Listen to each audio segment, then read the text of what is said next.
bahwa sudah mulai kelihatan gejala adanya tindakan-tindakan di luar hukum, bahkan melawan hukum, bahkan ada yang mengarah kepada makar. Kalau nasihati Prabowo nggak bisa juga, bisanya hanya dijatuhkan. Jadi kalau rakyat sekarang protes dan mau makjul Bapak, sebagusnya sebelum dimakjulin Bapak mundur saja.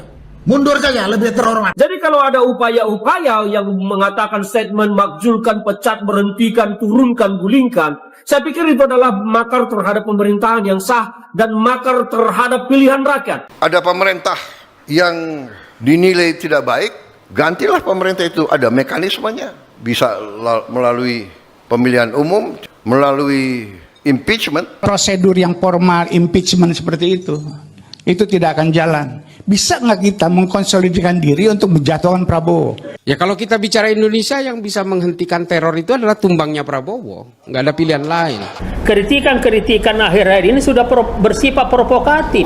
Ya, kecenderungan untuk mempengaruhi dan melakukan suatu konsolidasi, mobilisasi massa, dan ada pernyataan-pernyataan bahwa negara ini hanya aman kalau presiden dijatuhkan. Bisa nggak kita mengkonsolidasikan diri untuk menjatuhkan Prabowo? Kalau nasihati Prabowo nggak bisa juga, bisanya hanya dijatuhkan. Jangan sampai terjadi gerakan knocking nih gara-gara Bapak nggak bisa dikoreksi. Ini kok pasukannya Bapak ini, atau Bapak tahu atau enggak, langsung nyerang saya, udah kayak rombongan. Saya udah cek mereka semua, IP-nya di mana, nomor teleponnya berapa. Tapi rata-rata mereka sudah pakai robot, dan afiliasinya kemana di istana sudah saya detect juga. Ini yang ngomong memajulkan ini kan saya sudah sering podcast itu. Itu orang-orang yang tidak punya pemikiran untuk memajulkan. Kamu sudah berbuat apa di negara ini? Karena orang-orang itu hanya merusak tatanan negara kita. Kalau sudah pilihannya impeachment, itu sudah penyakitnya sudah parah. Jadi itu sudah pasti jalan satu-satunya yang dianggap publik. Publik itu cuma mengutarakan, menyampaikan dan menyampaikan, kok terlalu heboh istana. Orang menjadi berani untuk meneror rakyatnya, ya dia karena merasa sami'na wa ata'na dengan presidennya. Dia merasa didukung, dia merasa mendapatkan ruang. Ada salurannya. DPR, MK, MPR dilakukan, tidak masalah. Dalam sejarah kita telah terjadi beberapa pergantian tidak melalui kekerasan. Prosedur yang formal impeachment seperti itu tidak akan jalan. Bisa nggak kita mengkonsolidasikan diri untuk menjatuhkan Prabowo? Kalau nasihati Prabowo nggak bisa juga, bisanya hanya dijatuhkan. Sepakat itulah, apalagi kalau yang aktivis, setengah mati loh kita membangun demokrasi kita. Kalau kita mengizinkan kekacauan kembali kan nanti repot. Jokowi harus dimakzulkan, gitu ya. Bukan soal menang pemilu siapa, itu tidak penting. Pernyataan Anda untuk Jokowi harus dimakzulkan itu Anda masih konsisten dengan Yes. Tidak akan Anda cabut ini. Tidak akan saya cabut. Nah, saya kira ini pernyataan-pernyataan yang menurut pandangan saya ya tidak hanya inkonstitusional, ya tetapi juga sudah terlalu jauh menyimpang daripada etika-etika kita sebagai bangsa Indonesia. Jadi ada banyak rangkaian kenapa presiden dituding melanggar konstitusi, tidak peduli dengan publiknya sendiri, tidak paham situasi dan segala macamnya. Bisa nggak kita mengkonsolidasikan diri untuk menjatuhkan Prabowo? Kalau nasihati Prabowo nggak bisa juga, bisanya hanya dijatuhkan. Pertanyaan kedua saya, memang Saiful Mujani ini sudah mampu menjatuhkan seorang RT? Nah, kalau belum mampu menjatuhkan seorang ketua RT, tidak usah bermimpi kejauhan menjatuhkan seorang presiden. Satu Pak, ini beneran Bapak yang nyuruh? Beneran Pak? Serius? Pak, jangan sampai nih Pak ya, jangan sampai ada gerakan knocking di Indonesia loh Pak. Kita tidak sadar, kita terbawa oleh ambisi dan ego kita masing-masing. Aku harus. Kita tidak sadar, ratusan tahun digunakan oleh kekuatan asing, diveda et impera. Jadi menurut Anda sah atau tidak hasil pemilu kemarin? Kalau saya anggota Mahkamah Konstitusi, saya bilang tidak sah. Pemilu harus diulang. Total. Mari kita jernihkan diri kita, hati kita, jiwa kita dari hal-hal yang negatif. Hasad, takabur, sombong, dengki, suudzon, negative thinking atau fitnah, adu domba, ujaran kebencian, itu harus kita bersihkan dari hati kita. Dalam sistem demokrasi, menang kalah hal yang biasa, pasti dong. Pasti ada yang menang, ada yang kalah. Salam visioner. Narasi panas berbau penggulingan kekuasaan mulai beredar lagi. Kali ini datang dari pernyataan Saiful Mujani. Bukan sekedar kritik, Nada kalimatnya sudah memasuki wilayah sensitif. Delegitimasi presiden sah, ini bukan diskusi akademis. Ini dorongan opini liar. Polanya juga bukan baru. Dulu targetnya Jokowi, sekarang pindah ke Prabowo. Rumusnya sama, bangun kesan krisis, dorong wacana turunkan presiden, lalu bungkus dengan istilah demokrasi. Teknik lama, tapi terus dipakai. Narasi ini makin kuat karena tidak berdiri sendiri. Poni Rahakundini Bakri ikut memanaskan dengan isu robot penyerang politik. Kilas seperti membela demokrasi, tapi efek politiknya jelas. Framing pemerintah anti kritik. Kalau publik percaya, tekanan politik jadi lebih mudah dimainkan. Masuk lagi Ferry Amsari. Dia bilang impeachment bukan makar. Secara hukum benar, tapi di ruang publik, narasi itu berubah. Ketika impeachment didorong tanpa basis politik nyata, itu bukan lagi diskursus, itu tekanan psikologis. Olah negara sedang krisis, padahal belum tentu. Lebih tajam lagi, muncul klaim bahwa pemakzulan bisa jadi jalan satu-satunya. Ini bukan netral, ini framing keras. Publik digiring percaya pemerintahan gagal. Dari situ, dorongan mengganti presiden dianggap wajar. Inilah permainan opini. Mantan Danjen Kopassus Sunarko ikut menyebut, ia bicara kemungkinan pemakzulan dan menyarankan presiden mundur demi kehormatan jika rakyat marah. Ini bukan lagi kritik kebijakan. Ini skenario perubahan kekuasaan, kanan terbuka. Gelombang balik pun muncul. Ricky Sitohang menghantam. Sebelum bicara turunkan presiden, apa kontribusi konkret?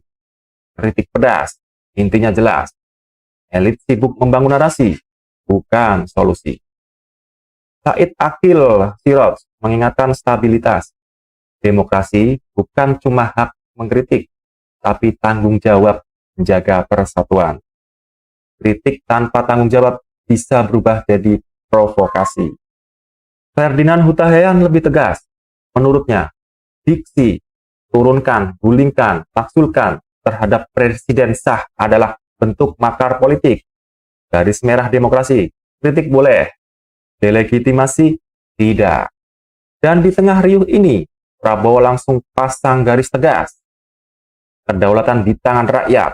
Pergantian kekuasaan harus lewat pemilu atau mekanisme konstitusi. Tidak ada ruang bagi provokasi jalan pintas. Pesannya keras, Indonesia besar, kuat, tapi sering diganggu ambisi pribadi dan kepentingan sempit. Provokasi penggulingan bukan patriotisme, itu sabotase. Prabowo juga menegaskan komitmennya, fokus kerja, lindungi rakyat, jaga persatuan. Ia tidak akan terganggu oleh manuver opini yang bermain chaos atau berhadapan dengan kenyataan. Sekarang peta sudah jelas. Satu kubu mendorong opini krisis, kubu lain menjaga stabilitas. Ini bukan debat biasa. Ini pertarungan narasi. Setiap pemerintahan baru selalu diuji. Opini digoreng, tekanan dibangun, tapi publik makin cerdas. Mana kritik sehat, mana provokasi, mudah terlihat. Prabowo sudah tegas. Kritik silahkan, tapi menggoyang legitimasi presiden sah adalah sabotase. Negara ini tidak bisa digoyang oleh gerombolan provokator. Pesan terakhir keras dan jelas. Indonesia tetap kuat. Demokrasi ada jalurnya. Yang mencoba menggulingkan lewat opini liar, bersiap gagal. Bahkan bukan mustahil berhadapan dengan hukum. Bahwa sudah mulai kelihatan gejala adanya tindakan-tindakan di luar hukum, bahkan melawan hukum, bahkan ada yang mengarah kepada makar. Prosedur yang formal impeachment seperti itu tidak akan jalan. Bisa nggak kita mengkonsolidasikan diri untuk menjatuhkan Prabowo? Kalau nasihati Prabowo nggak bisa juga, bisanya hanya dijatuhkan. Ya kalau kita bicara Indonesia, yang bisa menghentikan teror itu adalah tumbangnya Prabowo. Nggak ada pilihan lain. Jadi kalau menurut saya, Prabowo ini demensia. Dia sudah pikun. Jadi Sama seperti halnya perang Iran melawan Amerika, yang bisa menghentikan perang itu sebenarnya bukan negosiasi syarat dan prasyarat yang akan diajukan masing-masing. Yang bisa menghentikan perang itu adalah tumbangnya Trump. Ya kalau kita bicara Indonesia, yang bisa menghentikan teror itu adalah tumbangnya Prabowo. Nggak ada pilihan lain. Seiring itu juga ada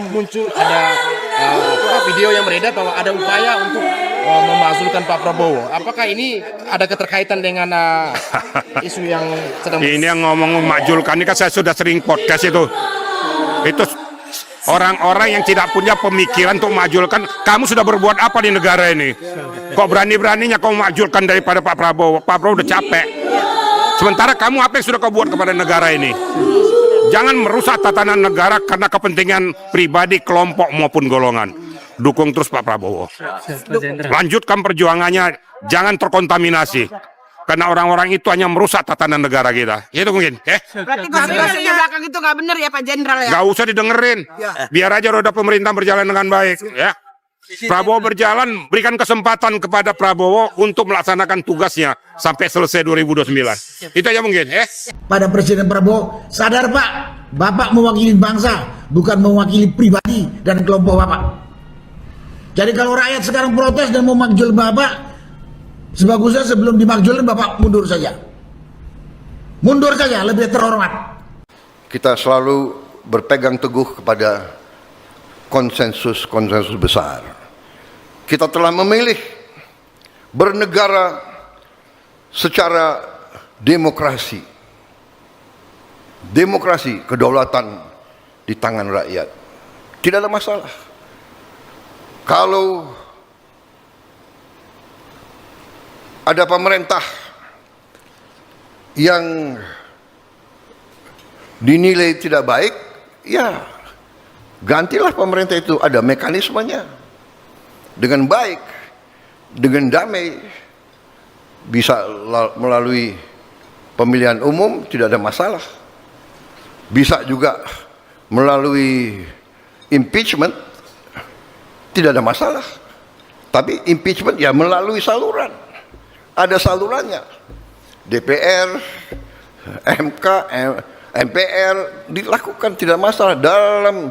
Dalam sejarah kita telah terjadi beberapa pergantian. Bung Karno turun dengan damai, Pak Harto turun dengan damai, Gus Dur turun dengan damai, melalui proses, tidak melalui kekerasan.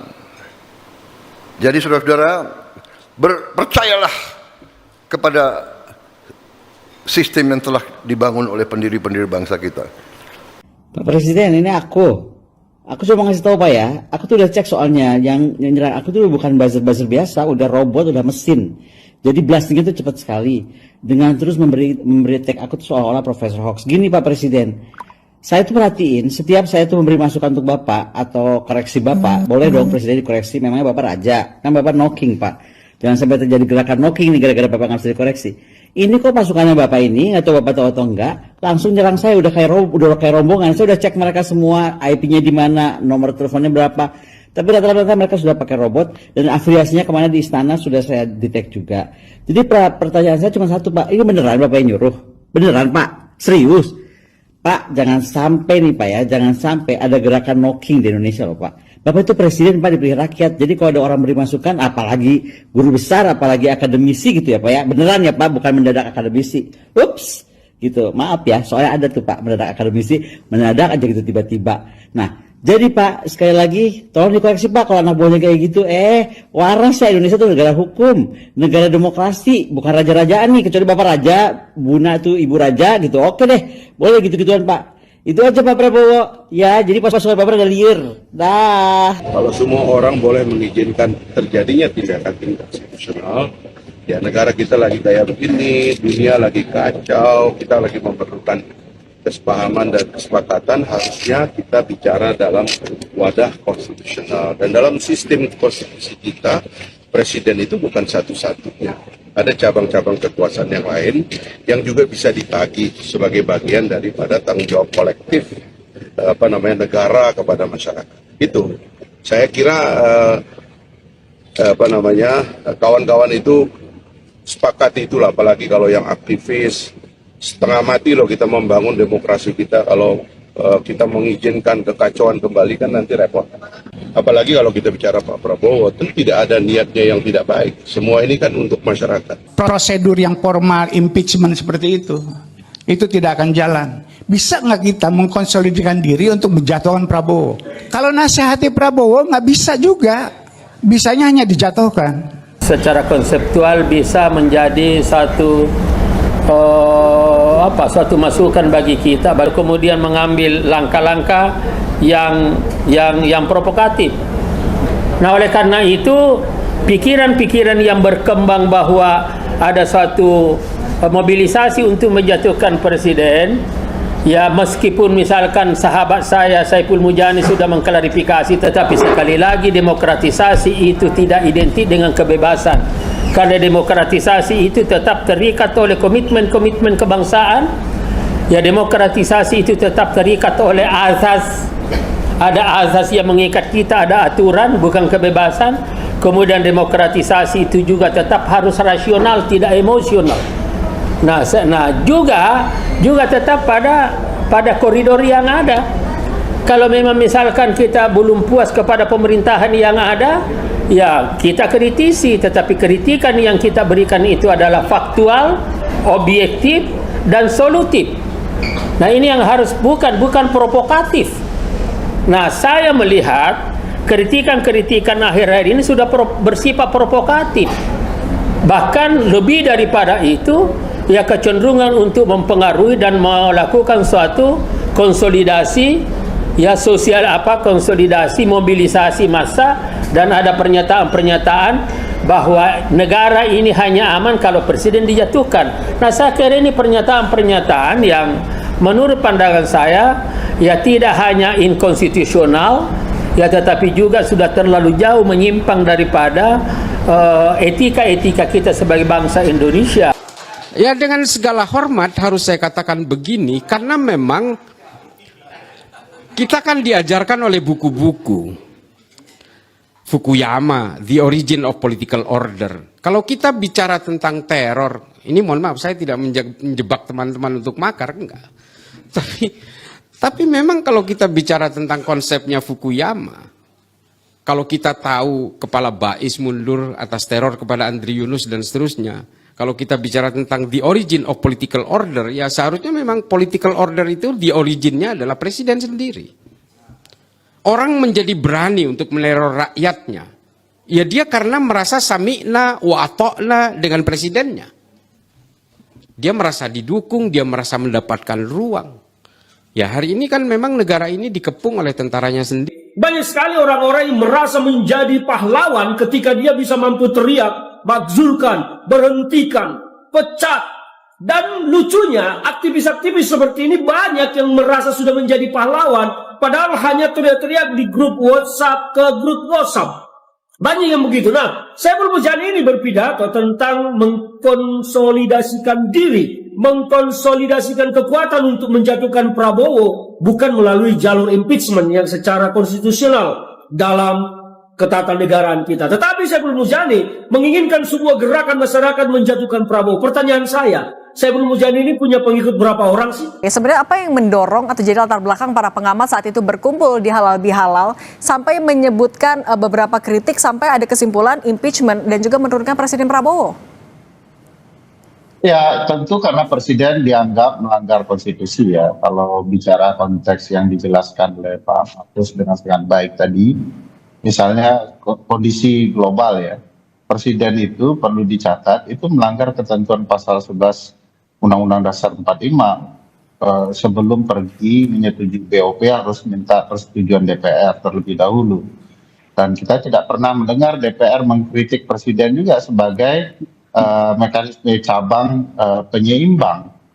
Saya kira begini, situasi yang kita hadapi ini memang harus membuat semua pihak mawas diri. Semua pihak yang saya maksud ya pemerintah yang memang diberikan mandat untuk menjalankan kekuasaan dan pemerintahan. Yang kedua masyarakat ya yang ya dalam tanda petik nasibnya juga bergantung pada bagaimana kinerja pemerintahan. Dan yang ketiga, ya kalangan elit yang memang punya pengaruh ketika dia menyampaikan pandangan-pandangan atau menyampaikan saran-saran terhadap persoalan-persoalan yang dihadapi oleh masyarakat dan juga dihadapi oleh pemerintah. Nah, menurut Anda istana juga harus bersikap lebih terbuka terhadap kritik ini? Ya, menurut saya ada dua hal yang ini harus menjadi titik temu semua pihak, baik pemerintah, masyarakat maupun elit akademisi, elit politisi dan seterusnya. Ketika saya melihat gelagat jauh-jauh hari, ini pemilu tidak berintegritas, DPR harus menggunakan hak angket dan hak berpendapat. Saya mengatakan begitu. Jokowi harus dimakzulkan. Iya, makanya. Anda kan pernah bilang bahwa ya itu tadi argumennya dari bawah itu argumen yang jadi concern saya gitu ya. Bukan soal menang pemilu siapa, itu tidak penting.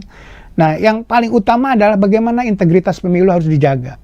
Karena itu menyangkut tentang integritas kita bernegara ke depan, Bung Wahyu. Nah, pernyataan Anda untuk Jokowi harus dimakzulkan tuh Anda masih konsisten dengan ini. Yes. Tidak akan Anda cabut ini. Tidak akan saya cabut. Percayalah pada kekuatan kita sendiri. Percayalah kepada Indonesia. Itu yang ingin saya buka sambil saya nanti akan menggarisbawahi sekali lagi bahwa tanpa kadang-kadang kita tidak sadar, kita tidak sadar. Kita ini sebagai pemimpin pilihan, kita sendiri tidak sadar betapa besarnya bangsa Indonesia, betapa kayanya bangsa Indonesia, betapa kuatnya bangsa Indonesia. Kita tidak sadar. Kita terbawa oleh pemikiran kita yang jangka pendek. Kita terbawa oleh ambisi dan ego kita masing-masing. Saya ingin ini, saya ingin itu, saya ingin ini, saya, kami, kita.